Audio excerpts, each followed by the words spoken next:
सगळ्यात मोठा killer is suicide, which is so sad.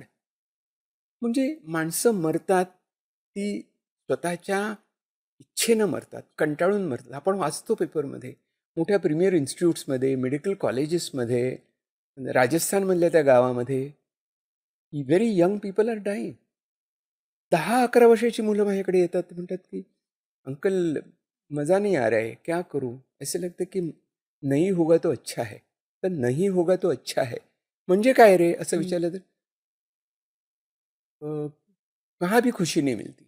घर में भी देखो ऐसा होता है, वैसा होता है. तर असं लहान मुलांपासनं ते अगदी जिरियाट्रिक पॉप्युलेशनपर्यंत सर्वव्यापी आपण परमेश्वर म्हणतो तसं सर्वव्यापी डिप्रेशन आहे, दुर्दैवानं. एक प्रश्न विचारू हां. का? तुम्ही म्हणालात डिस्थायमिया आणि डिस्ट्रेस. हो. पण डिस्थायमिया म्हणजे काही-काही लोकं सतत चिड-चिड, कटकट, कंप्लेनिंग, ब्लेमिंग म्हणजे चुकाच काढत राहणं.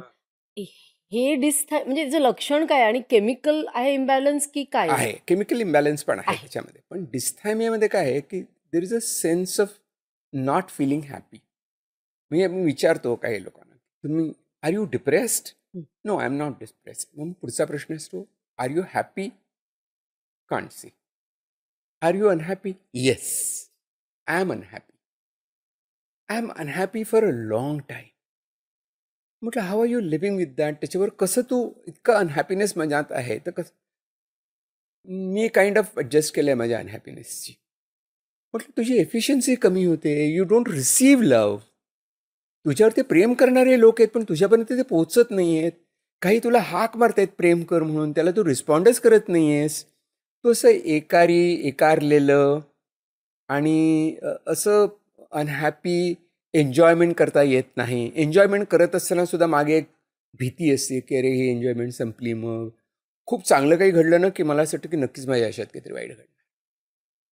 असा विचार करत राहणारे म्हणजे असे नकारात्मक विचार घेऊन जगणारी माणसं खूप आहेत, की जी एखादा हादसा घडला, की they are pushed into the well of depression असं आपण म्हणूया. So dysthymia is also very, very common. आम्ही डिप्रेशन आणि डिस्थायमिया असं डायग्नोसिस करतो. म्हणजे एकावर एक. आणि लोकांच्या लक्षात येत नाही. ते मला तर असं वाटतं की काय गृहिणी,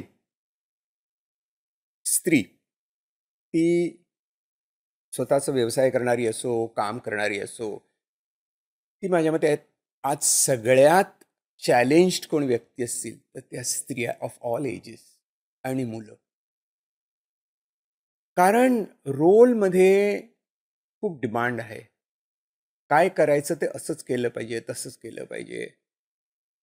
काहीतरी एक आदर्शवादी भूमिका घेऊन आपण जगतो आणि मंजिरी आपण अशी काही उद्दिष्ट डोळ्यासमोर ठेवतो, की जी टू आयडियलिस्टिक आहे. असं काही नसतं. आपण आनंदाने जगायचं असतं. मजेत जगायचं असतं. खुलकर प्रेम करणं आहे. तर मला आठवतं, की एका गाण्यामध्ये, हिंदी गाण्यामध्ये पहिली ओळ खूप सुंदर आहे. ती सगळ्यांची अवस्था आहे असं माझं मत. हसने की चाह ने इतना मुझे रुलाया है. म्हणजे मला हसायचं आहे, मजेने जगायचं आहे.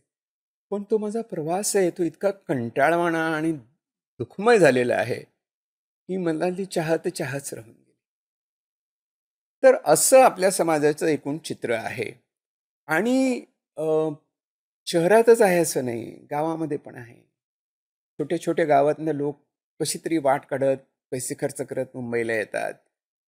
म्हणजे प्रायव्हेट प्रॅक्टिस कोणाला करणाऱ्या कदाचित परवडत नसेल. पण तुम्ही मोठ्या हॉस्पिटलमध्ये जाऊन बघा. कुठून-कुठून लोक येतात आणि त्यांना सांगतात, की अ, आम्हाला काही बरंच नाही वाटत.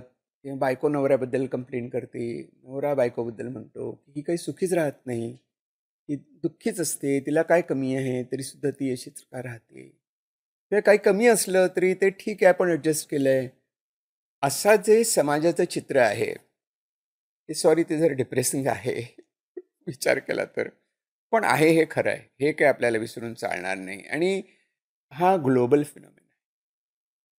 मध्यंतरी एक मी टेड टॉक दिला होता. त्याच्यामध्ये असं म्हटलं, की 4 4 मध्ये 1 आला 25% जे मगाशी.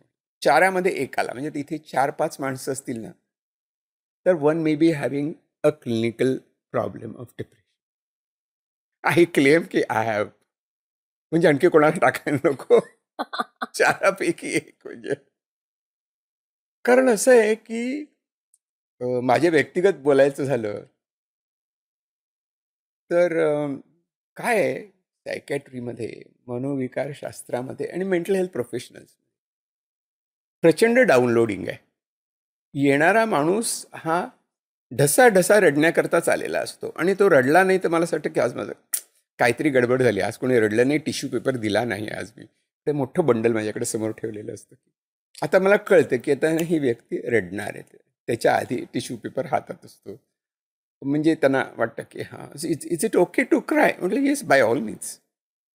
तर असं डाउनलोडिंग खूप असल्यामुळे मला वाटतं की आपल्याला एक प्रकारचा टफनेस जोपासावा लागतो. प्रोफेशनल रोलमध्ये आपल्याला चांगलं राहावं लागतं. डॉक्टरना ॲज इट इज लागतंच. पण मेंटल हेल्थ प्रोफेशनमधल्या लोकांना तर जास्तच असावं लागतं. कारण काय होतं मंजिरी की आपण कोणीही माणूस आपल्याशी बोलायला लागला ना, उदाहरणार्थ आपण म्हटलं आम्ही काय स्वित्झर्लंडला गेलो, काय मजा आली, अरे आम्ही पण गेलो होतो, काय मजा, म्हणजे व्हॉट आर वी डुईंग, आपण आयडेंटिफाय करत असतो. कोणी सांगितलं हा सिनेमा बघितला, अरे मला पण बघा असं वाटतं, हे आपण बघूया, हे छान आहे ना, त्याच्यात हे गाणं मस्त आहे की नाही. व्हॉट इज दिस? ही माणसाची एक नैसर्गिक वृत्ती आहे समोरच्या व्यक्तीशी आयडेंटिफाय करायची. मग कधी कधी माझा वरचढपणा दाखवण्याकरता किंवा माझ्यातला काहीतरी कमतरता मला दिसते म्हणून असेल, पण दुःखाशी तुम्ही खूपच आयडेंटिफाय करता आणि ते सतत डाउनलोड हवं लागतं. त्यामुळे मला वाटतं की